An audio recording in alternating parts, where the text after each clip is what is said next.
Bună ziua, dragi studenți! Bine ați venit la cursul 9 de senzori.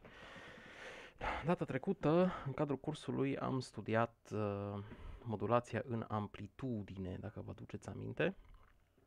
Și urmează, în cadrul cursului de azi, să vedem ultimele metode hardware de a îmbunătăți raportul semnal-zgomot sau de a reduce zgomotele, și anume modulația în frecvență, modulația în fază și o să vedem un pic detecția sensibilă la fază sau lock-in detection. Da? Bun. Și să începem cu modulația în frecvență. Ca de obicei, eu am scris deja cursul, o să discut pe el și o să vă trimit notițele. O să le atașez și la video, o să le pun pe site. Bun. Deci modulația în frecvență și modulația în fază, ați văzut și data trecută că au fost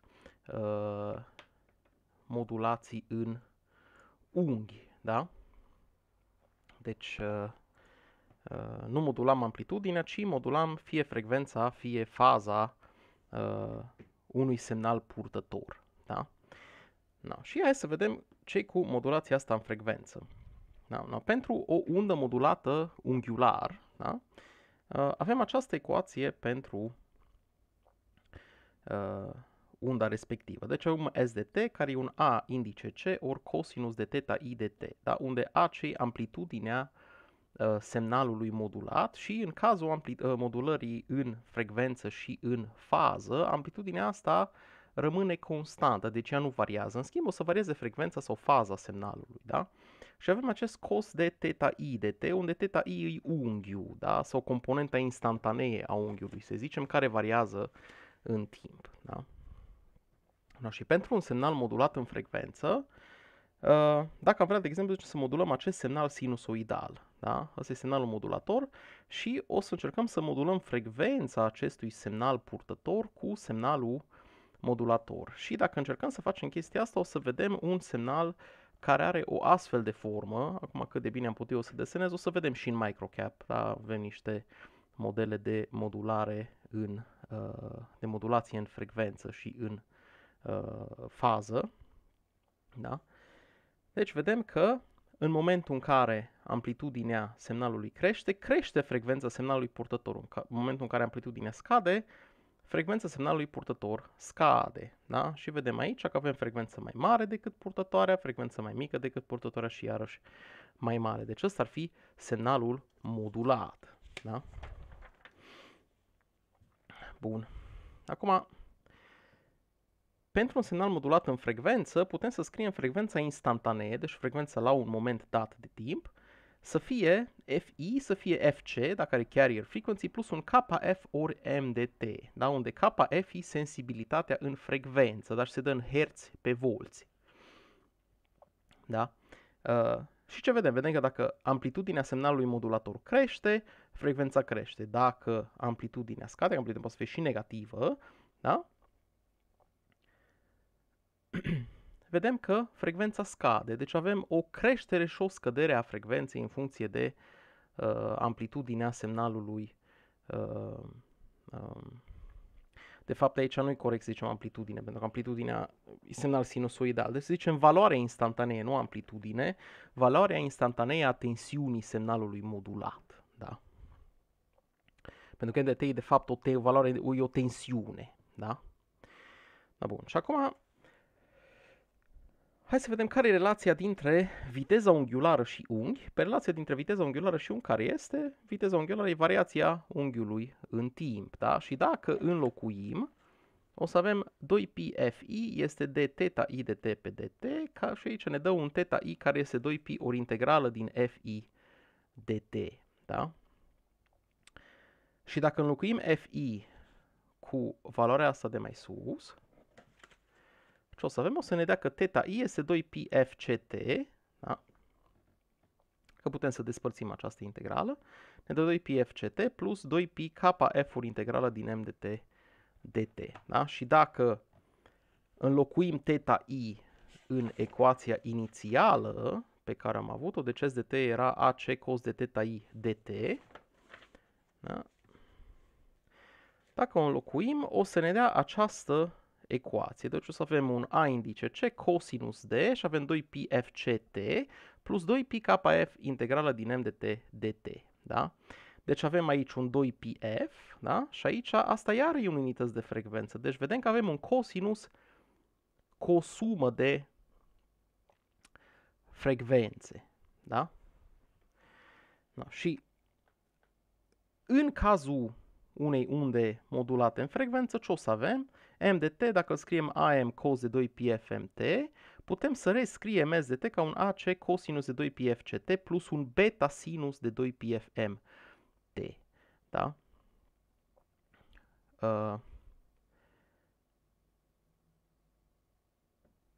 Bun. Și beta, ăsta îl putem scrie ca și un kfam supra fm, da? Și integrală din sinus, integrală din cosinus îi sinus, da? Și beta ăsta este factorul de modulație, da? Sau îi mai spune în engleză modulation index, da? Și este de fapt delta f supra fm, da? Și cu cât factorul ăsta de modulație e mai mare, cu atât deviația asta în frecvență, dar în engleză zice frequency deviation, este mai mare. Și o să vedem că în funcție de factorul ăsta beta putem să definim două tipuri de modulație în frecvență. Și anume modulație avem în frecvență, avem narrowband FM și wideband FM. De regulă, dacă beta este mai mic decât 1, este narrowband FM, dacă e mai mare decât 1, este wideband FM. Da? Și astea le-am scris și aici. Da? Deci avem narrowband FM, da? Care de regulă e în comunicații radio folosită, narrowband FM, de exemplu walkie-talkies, da? Toate radiourile astea pe taxi, ce vedeți la tiriști, alea sunt narrowband FM. Da? Asta e pentru beta mai mic decât 1. Pentru beta mai mare decât 1 este așa zisul wideband FM, care se folosește în radio, televiziune și așa mai departe. Da? Și ca să calculăm lărgimea de bandă, sau bandwidth-ul, ca și cazul precedent la modulație în amplitudine, pentru narrowband FM e suficient să aproximăm bandwidth-ul ca de 2 ori frecvența semnalului modulator. Pentru wideband FM, asta e o aproximație, se poate aproxima foarte bine ca fiind bandwidth 2 pe lângă beta plus 1 ori FM. Nu o să mă bag încă toate detaliile astea de calcule, cine dorește o să-i dau material. Da? Da, bun. Cam asta e cu modulația în frecvență. Acum asta e doar teoria din spate, o să facem și niște metode de modulație un pic mai încolo. Da? Acum hai să vedem ce-i cu modulația asta în fază. Da, în cazul unei unde modulate în fază, ce facem? Variem faza folosindu-ne de amplitudinea semnalului modulator. Deci phi este kp ori m de t, unde kp e sensibilitatea în fază. Da? Și acum, dacă scriem ecuația unde e modulată unghiular în fază, asta ar fi a cosinus de 2πfc plus θ i. Da? Pentru că noi modulăm faza. Da? Și dacă înlocuim θ i cu valoarea lui θ i de aici de mai sus, ce o să dea să avem S de t AC cos de 2πfct plus kp ori m de t.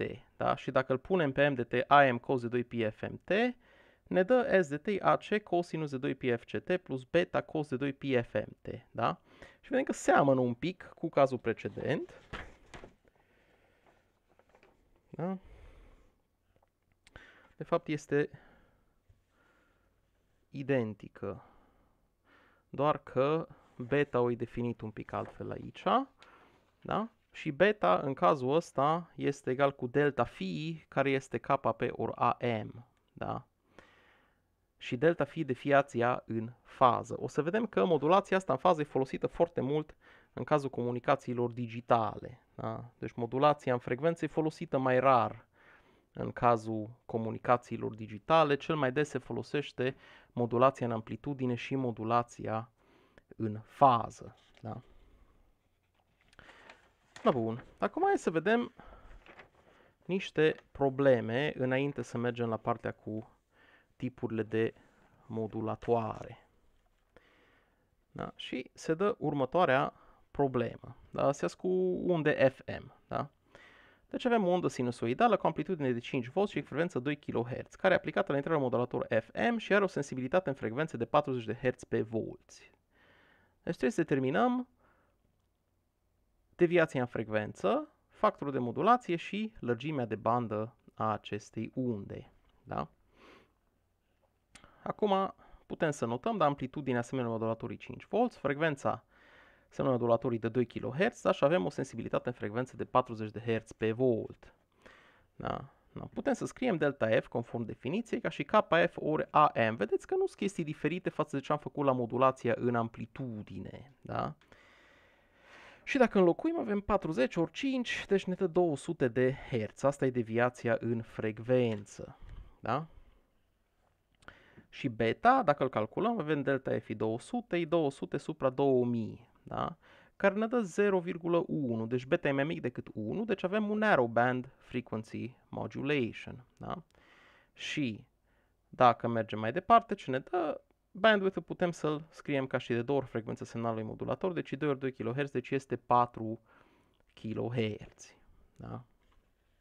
Bun. Pentru a doua problemă, zicem așa, că undă modulată în frecvență este dată de ecuația asta, da? Deci 20 cosinus de 8 pi ori 10 la 6 a t plus 9 sinus de 2 pi ori 10 la 3 a t. Da? Trebuie să terminăm deviația în frecvență.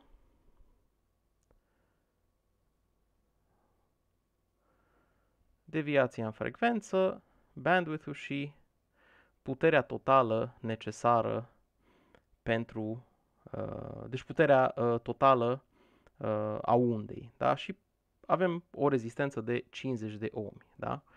Da. Și aici avem ecuația scrisă din nou și deci aici am scris, sus am scris ecuația standard a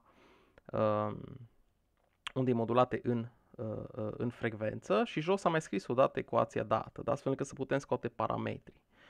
Și ce vedem? Vedem că amplitudinea e 20 de volți, frecvența purtătoare e 4 MHz și frecvența asemenea modulatorii de 1 kHz, da?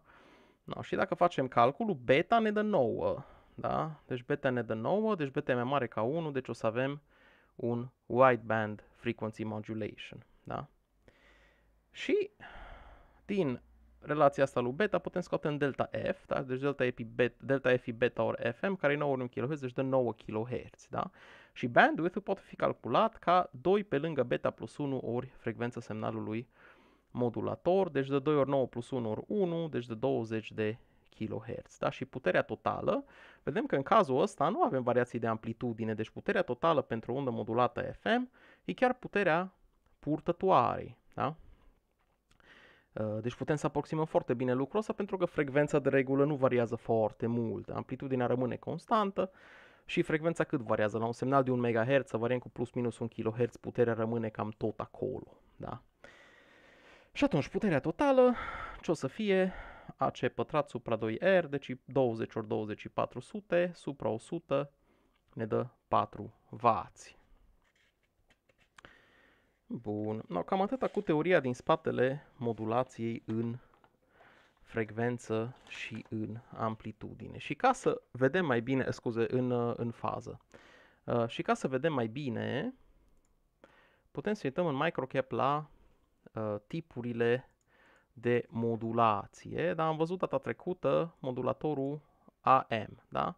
Și hai să vedem astăzi cum arată un semnal modulat FM. Și aici nu avem altceva decât un VCO, sau un Voltage Controlled Oscillator. Da? Și ce avem? Avem pe intrare un semnal cu frecvență de 100 de Hz, amplitudine 0,4 V. Da? Și la VCO ce avem? Avem pentru purtătoare amplitudine de 1 volt, frecvență de 1 kHz și sensibilitatea asta frecvență KF de 1000, deci 1 kHz pe volt. Da? Și dacă îi dăm un transient analysis și mergem la signals, bine, sunt reprezentate și semnalele modulate în amplitudine și în frecvență. Deci ce vedem? Bine, asta e o exagerare. Da? De regulă nu o să vedeți, dacă îi dați frecvență foarte mare, dacă dați de exemplu 100 de kHz, nu o să vedeți nimica în această reprezentare grafică. O să vedeți numai dacă faceți analiza Fourier. Da? Dar ca să observați mai bine, vedem că în momentul în care amplitudinea semnalului modulator crește, frecvența crește și pe măsură ce amplitudinea scade, frecvența scade, da? După care iară crește și iară scade, da? Spre deosebire de modulația în amplitudine, unde amplitudinea variază. Aici vedem variază frecvența, da? Și dacă ne uităm în spectru, da? Spre deosebire, ăsta, vedeți, ăsta e spectru semnalului modulat în amplitudine. Ăsta modulat în frecvență, vedem că apare purtătoarea și două benzi laterale, da? Care cuprind mai multe armonici, da? Bun. Deci vedem bandă laterală inferioară, bandă laterală superioară. Și de ce? Dacă vă aduceți aminte, da? Era la fel și în cazul undei modulate în amplitudine, da? Că erau de fapt mai multe semnale suprapuse, da? Bun, deci în cazul modulației în frecvență avem bandă laterală inferioară și bandă laterală superioară pe lângă acea purtătoare. Da? Da, bun. Aici ăsta îl puteți deschide și voi, vedeți că e exemplu ăsta în Data Communications and Modulation Schemes. Da? Deci aveți, dacă aveți microcap, oricum aveți aceste scheme de modulație, da? Na bun. Și acum să vedem cum putem să modulăm în frecvență, da? În modulație în fază nu mă bag pentru că e mult, prea mult și nu ăsta e scopul acestui curs, da? Scopul e să cunoașteți tehnicile și să știți cum sunt ele aplicate. Acum, când o să le folosiți, dar există oricum o variație foarte mare de circuite care pot fi folosite, nu ăsta e scopul cursului, da? Ăsta e scopul altor cursuri. Na bun. Acum să vedem cum putem construi un modulator de narrowband FM. Da? Dacă scriem ecuația pentru narrowband FM, asta e ce era AC cos de 2 pi FCT plus 2 pi KF integral din MDT dt. Da? No, acum, toată chestia asta noi putem să o desfacem, da? Și să mergem AC cos de 2 pi FCT cos de 2 pi KF integral din MDT dt minus AC sin de 2 pi FCT, ori sinus de 2 pi KF integral din MDT dt. Da? Deci cos de A plus B, de fapt. Da? Și acum asta, dacă e narrowband FM, termenul ăsta 2 pi KF integral din MDT dt e mult mai mic decât 1. Asta ce înseamnă? Înseamnă că putem să aproximăm, da? Asta să-l notăm cu teta și cosinus de toată treaba asta e 1 și sinus de toată treaba asta e aproximativ, sin de teta e aproximativ egal cu teta, da? În această situație. Da? E analog cu ce am făcut la modulația în amplitudine. Da? Și putem să rescriem toată treaba de mai sus. Da? Deci o să avem S de t, AC cos de 2 pi FCT minus AC sinus de 2 pi FCT ori 2 pi KF integral din MDT dt. Deci asta ar fi ecuația semnalului modulat în frecvență. Da?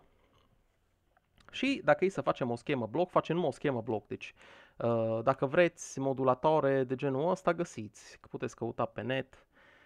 Acum vin sub formă integrată majoritatea. Da? Dar puteți face și cu tranzistor dacă doriți. Cine vrea să vadă și vrea să facă, îi trimit material. Dar nu ne băgăm în tot treaba asta că durează mult prea mult și nu ăsta e scopul cursului. Da? La schema bloc pentru modulator FM, o să vedeți că o să lucrăm foarte mult cu scheme bloc. Da? Și o să înlocuim toate chestiile astea cu niște blocuri, zicem așa, de bloc integrator, multiplier și așa mai departe. Oricum, așa, de regulă așa se lucrează când se face proiectare de circuite. Da?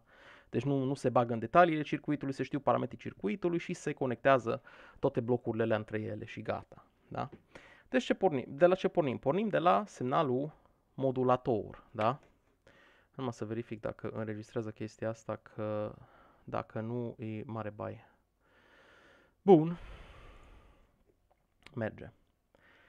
Ok, deci în schema bloc avem semnalul modulator, care ce facem? Îl integrăm. De ce? Că avem integrala din MDT dt. Deci avem un integrator. Voi integrator ați făcut cu amplificator operațional. Se poate face fain frumos un integrator.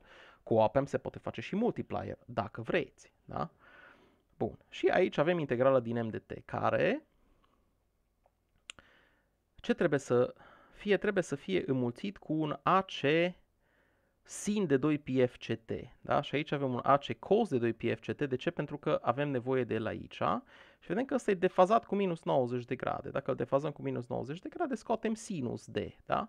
Și înmulțim integrală din m de t cu sinus. Deci ăsta e un multiplier, da? Care după aia îi înmulțit cu 2 pi ca f, da? Deci avem două operații de înmulțire. După care aici avem un sumator care însumează, dar cu minus partea asta, da? Deci avem AC cos de 2 pi FCT minus toate chestiile astea mulțite, care ne dau exact relația asta, da? Și aici cum se poate aduna cu minus? Păi facem un inversor și după aia un sumator. Am făcut cu op-amp, se poate face, da? Și la final avem S de T. Asta e pentru narrow band, da? Pentru wideband FM, treaba se face cu un așa numit voltage controlled oscillator, deci un oscilator controlat în tensiune, astfel că frecvența de ieșire a oscilatorului este controlat de amplitudinea semnalului de tensiunea instantanee a semnalului de la intrare, da? Deci dacă tensiunea crește, frecvența crește. Dacă tensiunea scade, frecvența scade. Deci frecvența instantanee vedem că este Fc plus un Kf ori M dt. Dar nu treaba asta poate fi realizată cum? Păi voi ați văzut și am studiat electronică anul trecut oscilatori. Da? Și ați văzut cum se pot face oscilatori. Am văzut că aveam o rețea, de exemplu, era puntea Wien, da? Mai aveam un LC tank circuit, se putea face așa. Și bineînțeles cu amplificare. Acum la tranzistorii bipolari, de exemplu, au o capacitate parazită care depinde de tensiunea de bază, tensiunea bază emitor. Da?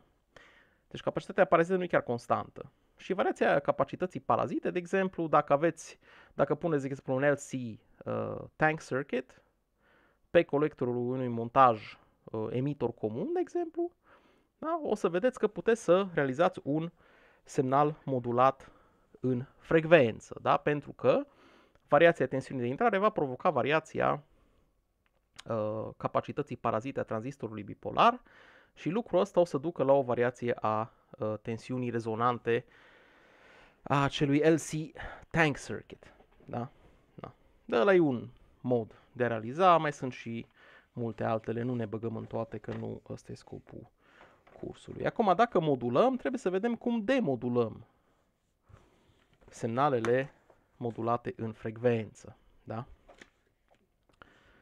Și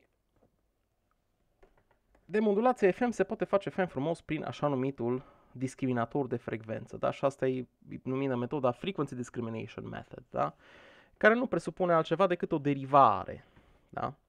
De fapt, toată treaba asta ce o să facă, o să vă convertească semnalul modulat în frecvență într-un semnal modulat în amplitudine și după aia se decodează semnalul exact ca și în cazul modulației în amplitudine. Da? Și ce avem aici? Avem semnalul standard pentru unda modulată în frecvență. Da? Și dacă facem derivarea acestui semnal, ce vedem? Vedeți pe dt care ne dă minus AC 2 pi Fc plus 2 pi kf m dt, totul ori sinus de 2 pi Fc plus 2 pi kf integral din m dt dt. Da? Și vedem că minus sinus poate fi scris ca și un sinus deci minus sin de alfa e sin de alfa minus 180 de grade. Da? Și atunci putem să rescriem toată treaba asta, e AC 2 pi Fc plus 2 pi kf m dt sinus de 2 pi FCT plus 2 pi kf integral din m dt dt minus 180 de grade. Și dacă scriem mai departe, să ds pe dt, de AC 2 pi Fc pe lângă 1 plus kf supra Fc m dt, ori sinus de 2 pi FCT plus 2 pi kf integral din m dt dt minus 180 de grade. Da? Și toată chestia asta, kf supra Fc m dt ori sinus de, asta nu e altceva decât o undă modulată AM. Da? Deci vedem că amplitudinea, deci aici avem o componentă, avem un semnal, da? Care poate fi filtrat, da? Și avem o undă modulată în amplitudine. Da?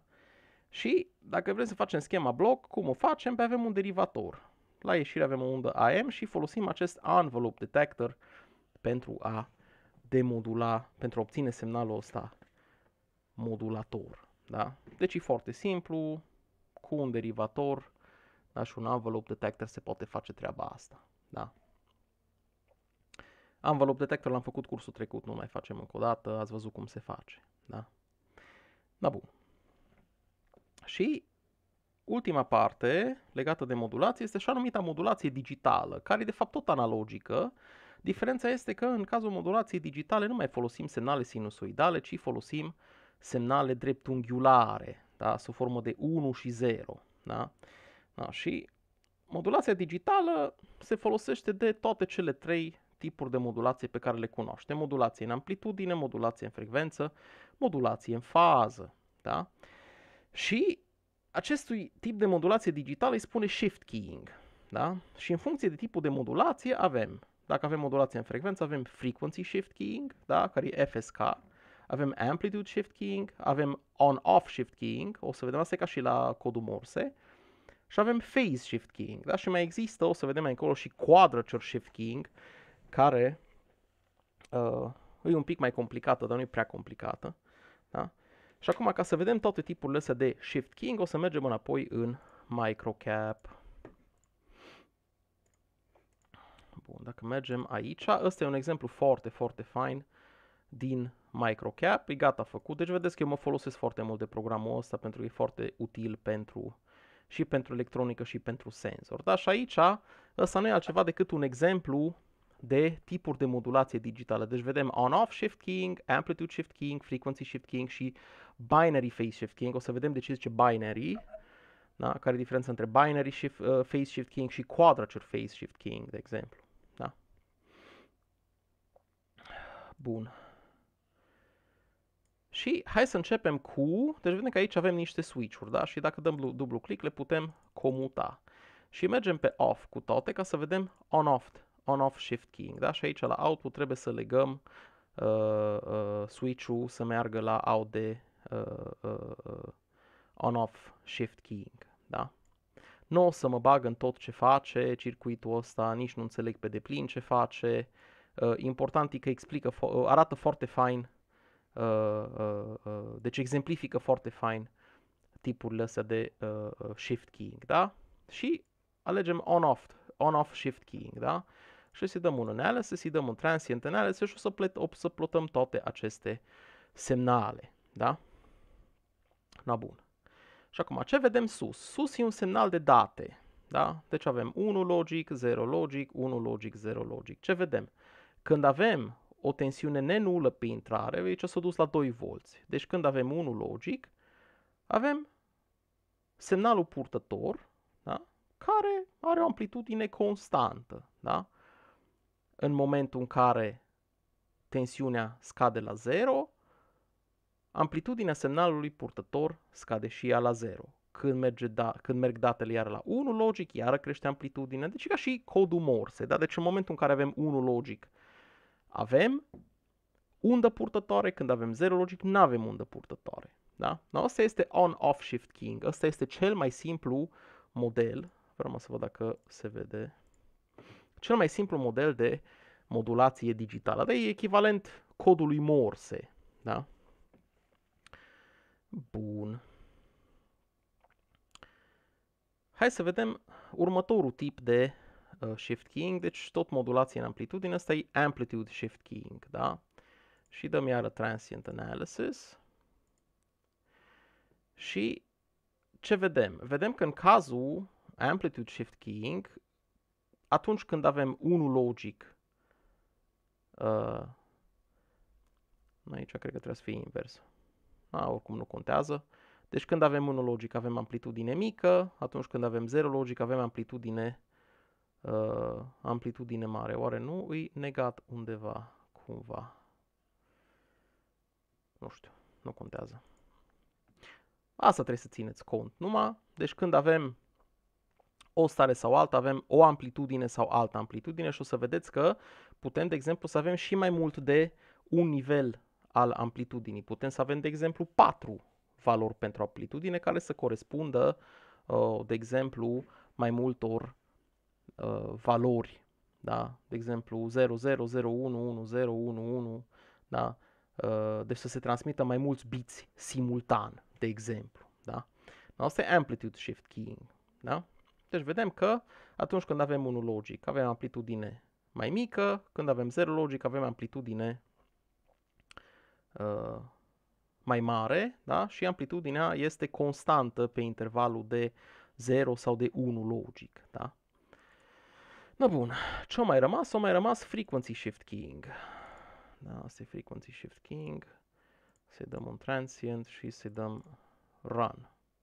Acum nu se vede foarte bine, dar ce vedem? Vedem când avem 1 logic, avem frecvență mai mare și când mergem la 0 logic, vedem că parcă sunt un pic mai lăbărțate sinusoidele, da? Deci vedem că frecvența variază, da? Deci fie crește, fie scade cu aceeași valoare atunci când avem 1 logic sau 0 logic, da? Și ultimul lucru este acel phase shift keying sau binary phase shift keying. Da? Și ce vedem? Când avem unul logic, vedeți că minimele și maximele, sper că bine văd. Da? Deci ăsta e purtătorul, am încercat să reprezint purtătoarea. Deci vedem că atunci când avem unul logic, avem un defazaj de 180 de grade între sau bine văd sau sunt eu prea obosit. Deci când avem unul logic, avem defazaj de 180 de grade. Nu pot să desenez o linie aici să se vadă mai bine. A trebuit dat da, serios. Pentru că trebuie să dau zoom in individual, ăsta nici nu mai pușcă. Da. Nu vreau AC analysis, serios. Transient. Hai să vedem. Bine văd eu. Că unele trebuie să fie in phase, altele out of phase. Eu nu mai văd bine, sunt mult prea obosit ca să mai văd ceva. Nu pot să trag o linie peste aceste grids. De ce nu-mi dai alte griduri? Avem aici un grid, de exemplu. Da? Ok. Da, de când ne folosim de gridul ăsta, vedem că... Da, deci când e unul logic, semnalul de ieșire este în fază cu semnalul purtător. Și când avem 0 logic, dacă ne uităm la gridul ăsta, semnalul este defazat cu 180 de grade. Da? Deci avem un phase shift. Și phase shift-ul se vede și aici, da? Când se shiftează toată treaba. Da? Na bună, astea sunt cele 4 tipuri principale de modulație digitală. Da? Deci modulația, de fapt, digitală nu e altceva decât aceeași modulație în amplitudine, în frecvență și în fază pe care o știm, atâta doar că se aplică semnale de 0 și 1 logic. Da? Și după cum v-am zis, se poate aplica mai mult decât un singur nivel. De exemplu, dacă aveam aici la Amplitude Shift Keying, hai să mai dăm... să folosim Amplitude Shift Keying. Așa, și să mai dăm o dată. Aici, de exemplu, se pot alege, în funcție de combinația de valori de pe intrare, se pot alege, de exemplu, 4 sau 8 sau 16 nivele de amplitudine. Da? Pentru fiecare, să vedeți că putem să combinăm unde. Da? Și atunci, cantitatea de informație care se poate trimite simultan crește. Da? Na bun. Și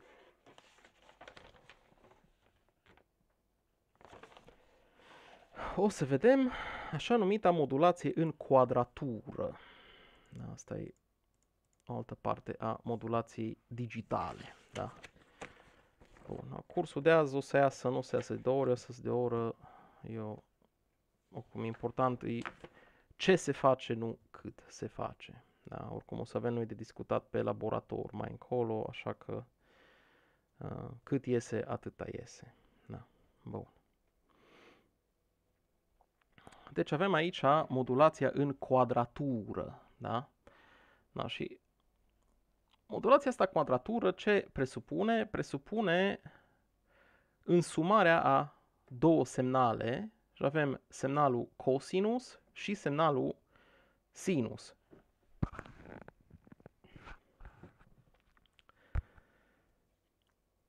Da? Deci avem un I de T ori cos de 2pi FCT plus Q de T sin de 2pi FCT. Da? Deci ăsta e semnalul I vine de la n-phase term și Q vine de la quadrature term. Da?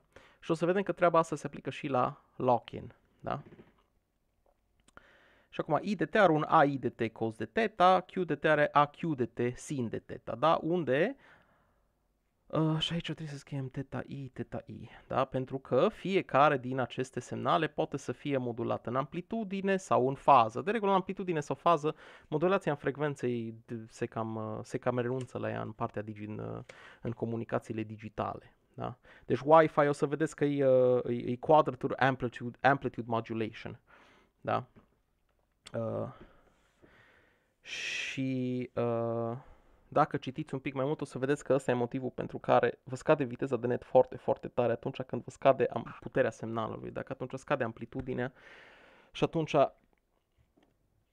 rezoluția scade, da? Rezoluția în binar, să zicem, pe semnalul respectiv. Da?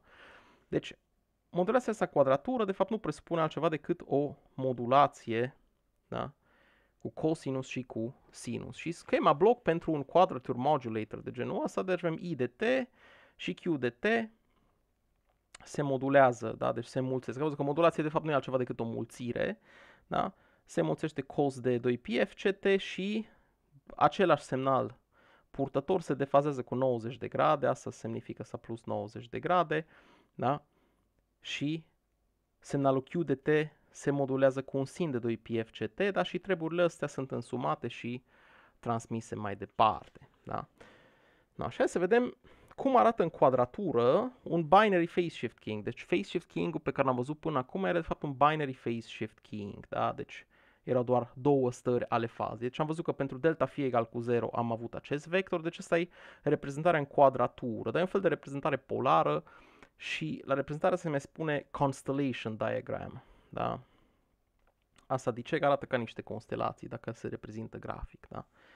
Da, bun. Pentru binary phase shift keying, binar înseamnă că are două stări, 1 sau 0. Deci vedeam că dacă avem X, ăsta conține cel mai basic, conține numai I. Da? I de T cos de 2pi FCT deocamdată. Și atunci avem două stări posibile ale lui ale fazei acestui semnal. Deci avem pentru delta phi egal cu 0, 0 logic, pentru delta phi 180, 1 logic, da? Sau invers, puteți să le puneți cum vreți, da? Deci pentru un binary phase shift keying signal, cum e ăsta, putem să transmitem fie 0, fie 1 logic. Dar hai să vedem oare ce se întâmplă dacă avem acest semnal pe care îl combinăm cu încă un semnal care la fel are două stări posibile. Păi, dacă facem chestia asta, ce vedem? Vedem că crește numărul de stări pe care le putem transmite. De ce? Pentru că avem combinații, da? De I și de Q. Și aici avem, de exemplu, transmis când delta phi-ul e 0 pentru amândouă, avem 0, 0. Când phi-ul este 180, de exemplu, la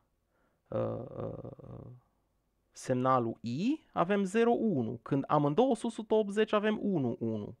Da? Când I0 și când delta phi pentru I0 și delta phi pentru Q 180 de grade avem 1, 0. Deci vedem că folosim două semnale, ambele modulate în fază. Dacă avem această modulație în quadratură și zice quadrature phase shift keying, vedem că transmitem simultan câte 2 biți, nu un bit. Da? Și dacă combinăm două semnale, de exemplu în amplitudine, avem quadrature amplitude modulation. Deci avem, să zicem, de exemplu, uite, avem 16 stări, 4 biți aici, da? Și ce vedem? Vedem că diferențele aici e că putem să avem un vector și încă un vector, da? Și aici să zicem că e 1 și ăsta e 1 pe 2 din amplitudinea asta vectorilor. Deci aici amplitudinile erau constante, da? Pentru fiecare. Și aici avem 1, și aici avem 1, și aici avem 1, și aici avem 1. Da? Deci amplitudinile erau constante. Însă, aici, de exemplu, să zicem că avem două nivele de amplitudine pentru fiecare. Da? Atunci, prin combinație, obținem 16 stări posibile și putem să asociem câte nivele de amplitudine vrem fiecărei stări. Da? Și atunci, combinând toate aceste stări, putem să obținem un număr de bits cât vrem noi. Dar la fel și în fază, de exemplu. Nu suntem obligați să avem fază numai de 0 și 180. Putem să avem, de exemplu, 0, 90, 180, 270. Da? Și atunci ar crește numărul de bits. Da? Și cu cât creștem numărul de combinații posibile de faze și amplitudini, de exemplu, crește numărul de bits care poate fi transmis într-un moment de timp. Da? Da, bun. Mai departe, cu detalii practice despre modulația digitală, acolo deja nu mai îi scopul acestui curs, e scopul altor cursuri. Da? Acum noi la senzori ați văzut că o să folosim cel mai mult, o să folosim modulații în frecvență, de exemplu. Cam asta se folosește, de exemplu, ați văzut la microfoane, de exemplu, la microfoane wireless sau alte sisteme de transmisie. Dacă avem wireless, știu eu, pentru date, cu modulație în amplitudine, dar asta deja nu mai ține de senzori. Da, da, bun. Ca un ultim subiect în cadrul cursului, vreau să facem detecția sensibilă la fază sau phase sensitive detection. Da? Și în engleză este scurtat acronimul PSD. Da? Cine vrea să fie cărcotaș și miștocar poate să zică PSD. Da? Și să curgă glume legate de astea, le-am auzit pe toate de la studenți. Da? Deci phase sensitive detection. Da? Și phase sensitive din cauza că output-ul acestui detector, deci ieșirea acestui detector, depinde de defazajul dintre semnalul măsurat și un semnal de referință. Da? Să vedem unde vine treaba cu semnalul de referință. Pe noi, dacă avem un sistem fizic, noi vrem să măsurăm răspunsul acelui sistem fizic la o perturbație pe care o dăm noi. Da? Și o perturbație cu un semnal de o frecvență F0. Asta e semnalul perturbator. Acum, sistemul ăsta fizic poate să fie perturbat de mai mulți factori. Da? De exemplu, luați magnetometru cu probă vibrantă de jos, VSM-ul. Da? Acolo avem o tijă care vibrează cu o frecvență dată. Însă, pe lângă vibrație indusă sau semnalul indus de vibrația tijei, putem să mai avem vibrații de la mașini care trec pe stradă, oameni care se plimbă, știu eu, mișcări tectonice, cineva care ascultă muzică, cineva care vorbește, da? Și atunci ne vrem să extragem semnalul care provine numai de la semnalul nostru perturbator, da? Și folosind un detector sensibil la fază, noi putem să facem lucrul ăsta, să extragem din sumedenia de semnale suprapuse, numai semnalul care provine de la semnalul nostru perturbator. Și un phase sensitive detector de regulă are o intrare de referință, o intrare pentru semnalul care trebuie măsurat și un semnal de ieșire. Și de foarte multe ori semnalul ăsta de referință este defazat, deci este întârziat, e un delay. Da? Deci are o întârziere în timp. De ce? Pentru că un sistem fizic are nevoie de un timp finit ca să răspundă la perturbația respectivă. Deci se poate induce și un delay sau o defazare a semnalului perturbator dacă este cazul. Da? Și vedem că la input avem semnalul perturbat de la N semnale perturbatoare, da? Care ne dă la ieșire un semnal util care e determinat numai de semnalul nostru perturbator. Da? Da, bun. Și schema bloc, acum am făcut-o invers, dar nu contează. Schema bloc pentru un lock-in arată în felul următor. Deci lock-in-ul conține de fapt doi detectori sensibili la fază. Și o să vă rog să vă uitați la videourile care vi le-am pus în descriere ca să înțelegeți mai bine cum funcționează un lock-in. Da? Deci vedem că un lock-in ce conține e portul de intrare, are două multiplicatoare și în semnalul de referință. Da? Și de fapt ce face lock-in-ul, de fapt e demodulație pe cosinus și demodulație pe sinus. Deci o mulțire a semnalului cu un semnal de referință se formă sinusoidală și o semnal de referință se formă cosinusoidală. Da? Și o să vedem cum se ajunge la toate semnalele astea. De regulă, un amplificator lock-in dă la ieșire un X, un Y sau un R și un theta. Și o să vedem ce cu X, ce cu Y, ce cu R și ce cu theta. Dar ăsta e amplificator lock-in. Un phase sensitive detector Dacă e doar un PSD, o să dea ori numai un X, ori numai un Y. Depinde pentru ce avem nevoie, dar cel mai general în laboratoare se folosesc lock-in amplifiers, da? Și atunci o să primiți toate aceste output-uri, da?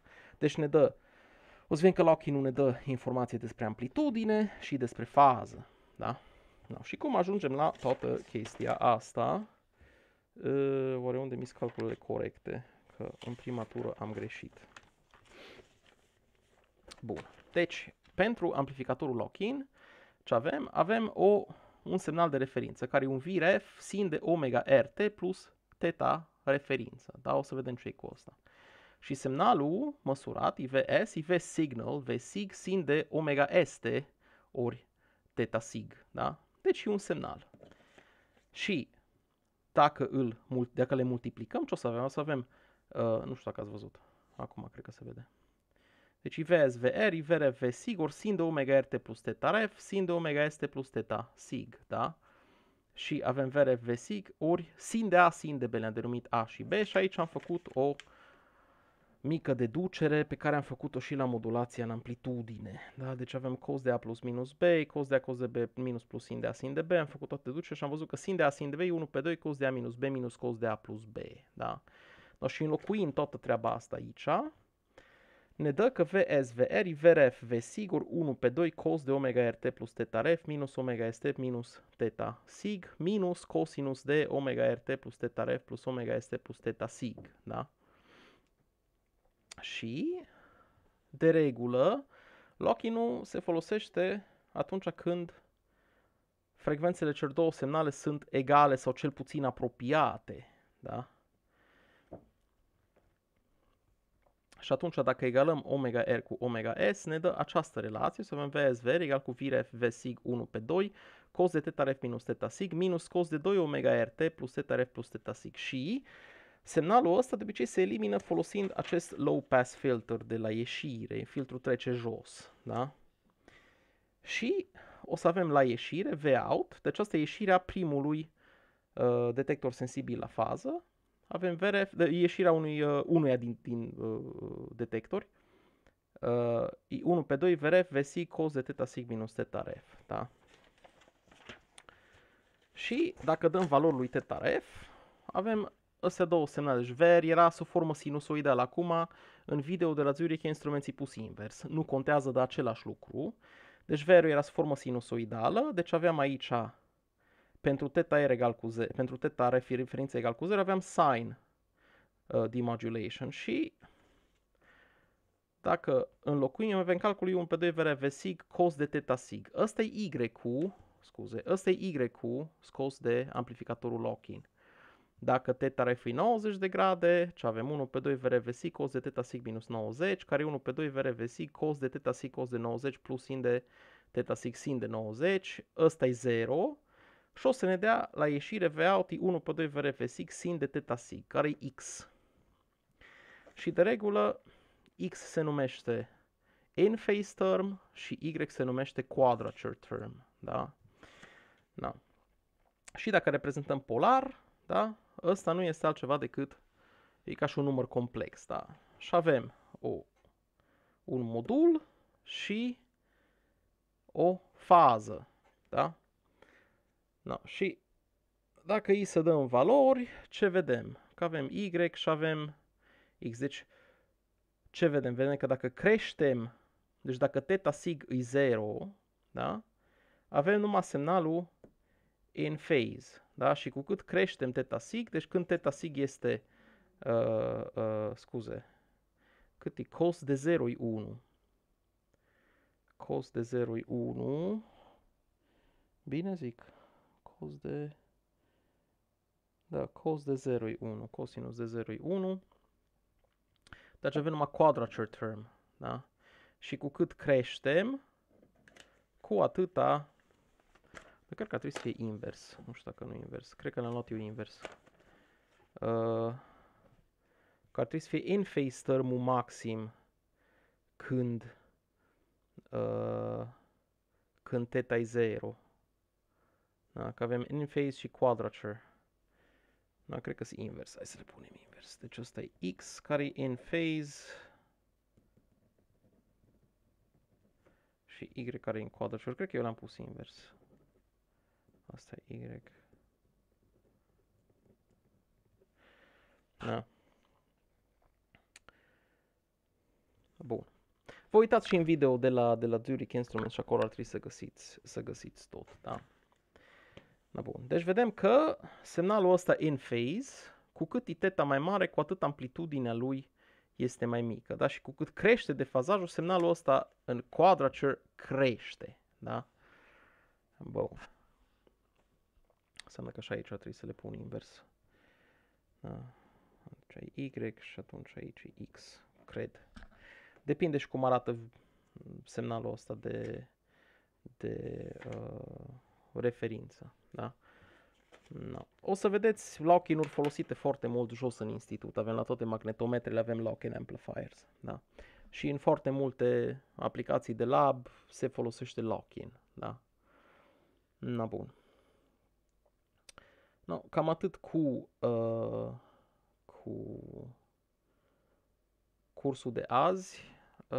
Să nu uitați de laborator, deadline pe vinerea viitoare și o să ne vedem săptămâna viitoare la curs, respectiv laborator. Da. Eu vă salut, ne auzim, la revedere!